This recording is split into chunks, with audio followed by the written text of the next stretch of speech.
Hello everyone, welcome in. It's Snetterton. Snetterton again. Have we raced this before? I have no idea. Maybe it's time for redemption. Redemption race with me. What position am I in? Position whatever. Middle of that. Watch out. I have not raced in like maybe a week. I raced last night with my brother on MX5 stuff, but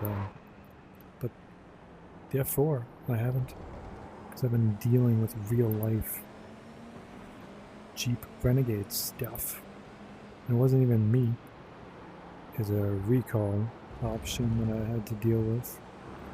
And it just took much longer than expected, like anything at a dealership where I was told one thing. I was promised, you guys. Promised, because there's a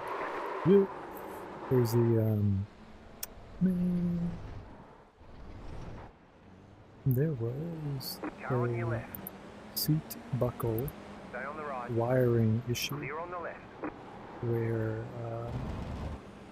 the wire to the computer, it was misfiring. If you slam on your brakes in the Jeep, it supposedly would like misfire and register that as being like a crash, and then your airbags would just deploy.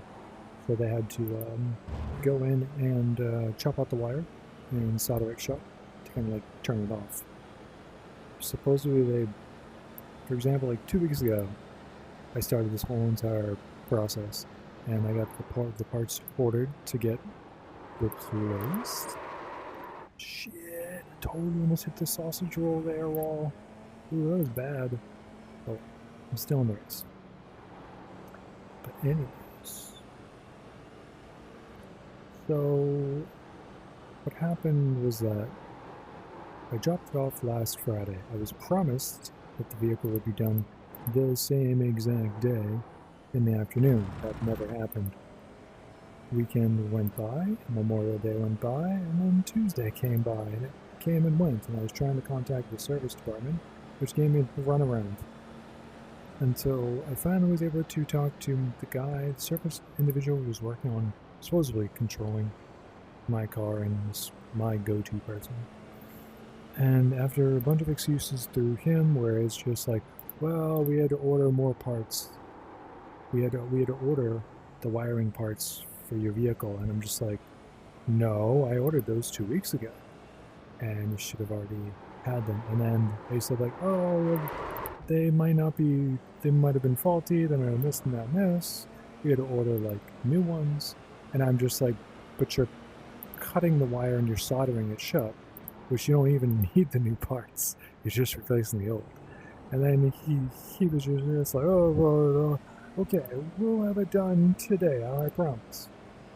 And I made it to the point where it's like my mind was completely spinning out of like control with all these what-if scenarios, because they were just being really weird, and they were having major communication issues. And I was about to like pull my vehicle from their place and take it someplace else because there was just something wrong there. And then yesterday I finally showed up, and it was late afternoon, and I could see that all their workers were like overworked. They all had multiple jobs on their desks. They were constantly on the phone. When I finally talked to like my individual, he was, you could just see like he was just like frustrated. But he told me that got your problem, got your seat buckling wire thing fixed. Also, we found that your water pump was leaking, so we replaced that too. And I was like, oh, so that's what you had, that's what the parts that you had to reorder again were all about. Because I was really confused, so they must have ordered a new like water pump for me.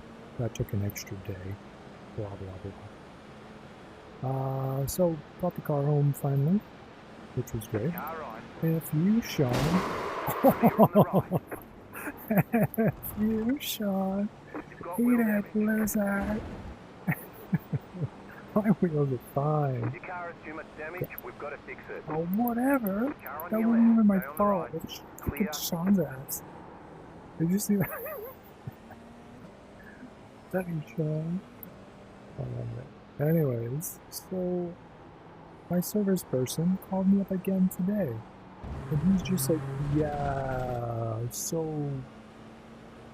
you need to replace your water pump. And I'm like, excuse me? And then he says like, yeah, so there's some notes from like the mechanics, and it says that the water pump's leaky, so they need to replace it. So let's bring your car back in. And I'm just like, you're the one who told me yesterday twice that you replaced my water pump already. So why are you calling me and telling me that you need to replace it again? And then he's just like, oh, just let me look at my notes and call you back. And I'm just like, okay. I reminded myself, like, be kind. You remember seeing him yesterday, and he was extremely overworked and flustered, so let's not take it out on him, my frustrations, because he probably has enough on his plate. So he calls me back again, and he says, like, yeah, I mistold you that your water pump was replaced. It was tightened and not replaced. So I'm sorry that I misled you. I need to bring your car back in so that we can replace it.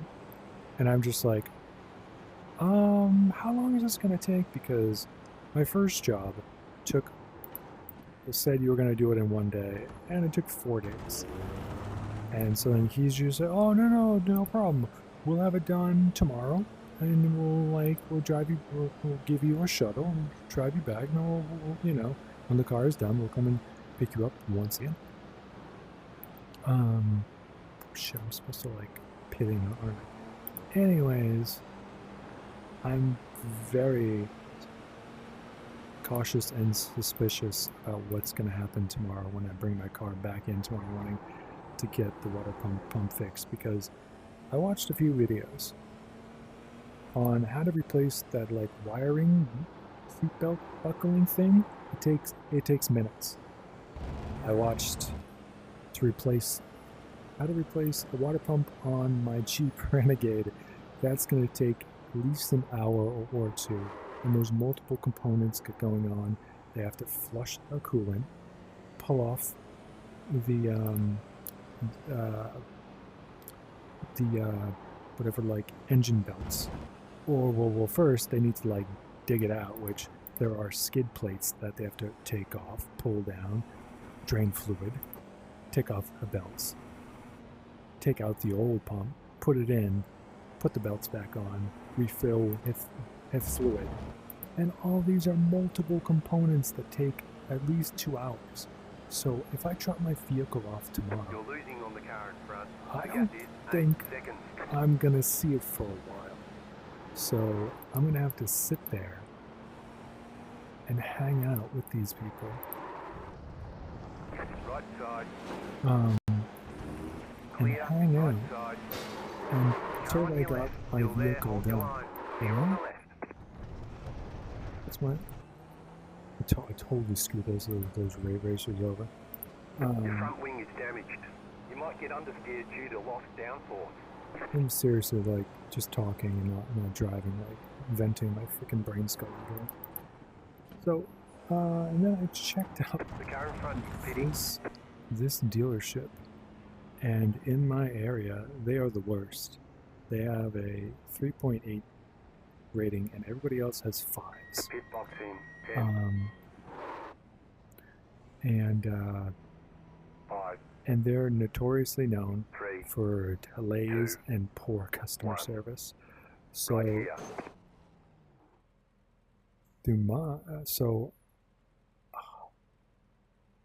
I seriously have to, like, stay on top of them tomorrow 5 to go. to get my stuff taken care of, or else force them to give me a replacement car, so they can just keep my car for 3 weeks or whatever, because that's my guesstimation. Because I have plans this weekend. Oh shit, man! I have plans this weekend. I have, like, hiking plans, and also I'm going to, like, a very what's it called? Not a nursery, but like a garden area to go and check it out. A very like big, huge like cactus gnome place. I'm sucking so bad today, man. All over again. See, this is what like a week's worth of bad not racing does to me. Including me getting all like emotional about my freaking car troubles and real life shit. Instead of focusing on the race. There is probably something built in where it's just like racing uses the right side of the brain, not the left. And so the more you use the left side of your brain, the more you just can't race. Or I just can't race in general. Still having fun though. Let's see if I can't get this turn even. Nope. Obviously I didn't. What am I? Oh, I'm only in 11th place again.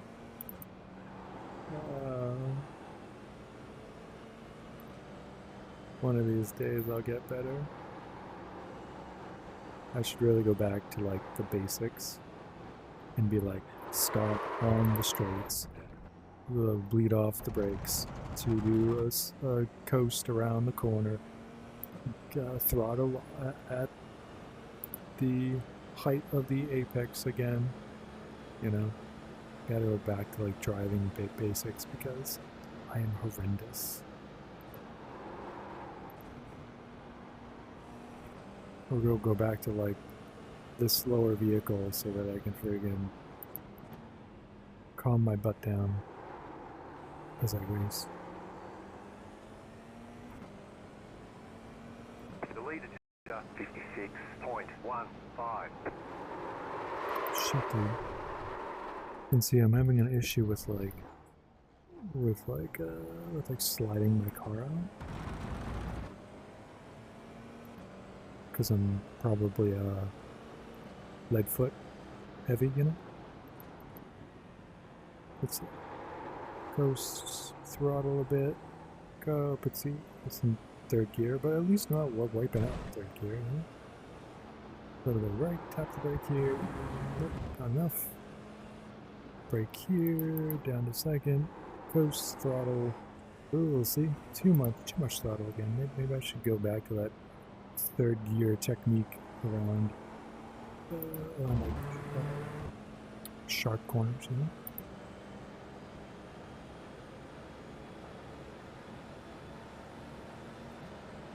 This part here, man, the Snetterton Bridge here, this is like, oh, I gotta start braking here. And see, I'm just all over the place. Oh, but at least I got past it, you know?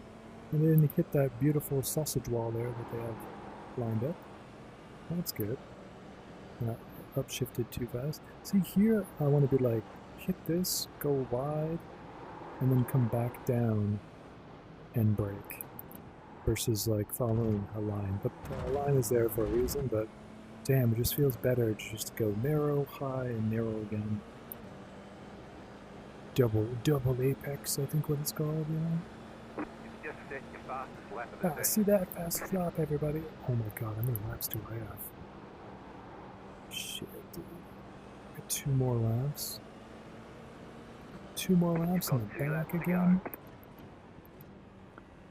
And if you can, you might be able to hear my cat Brie. She is early. She's screaming out loud for her food.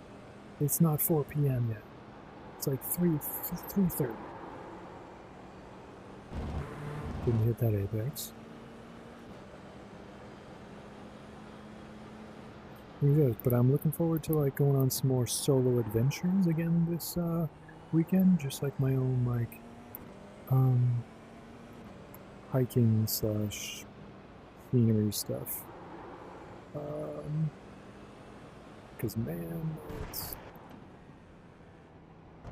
I've got that like going on solo trips itch, you know, after doing that whole like cruise. Because it's like the fear is gone now, you know? And I'm just like, man, I want to go do more stuff. And you know what? California is a giant freaking state, so there's a lot to do here. lot to do. Like, look at this grass. This is real grass. Didn't you know? It's nice. I can adjust myself.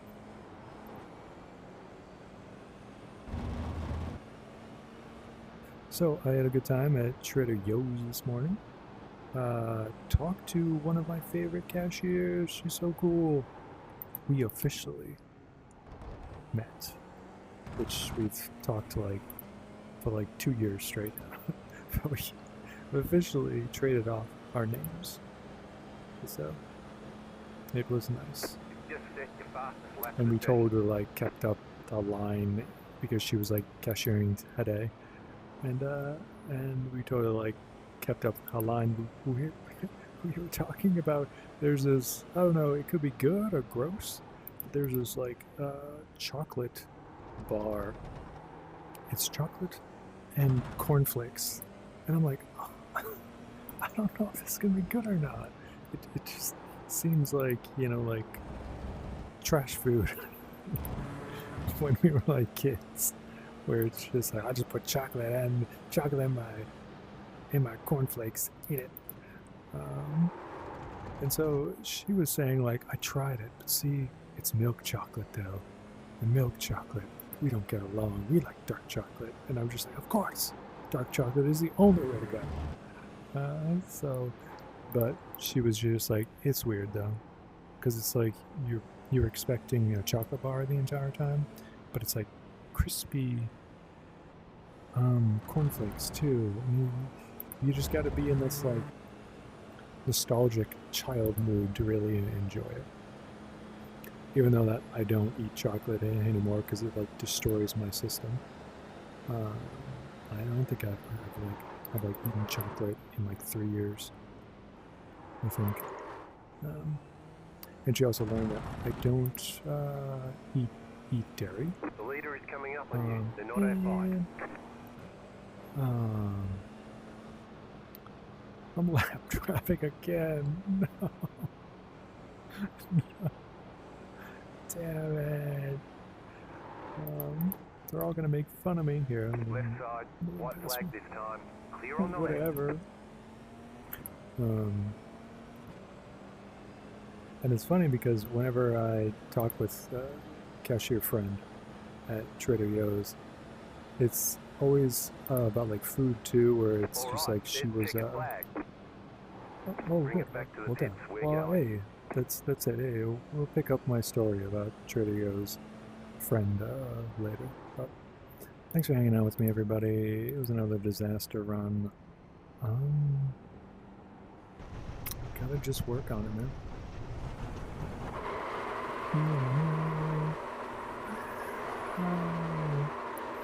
See you next race.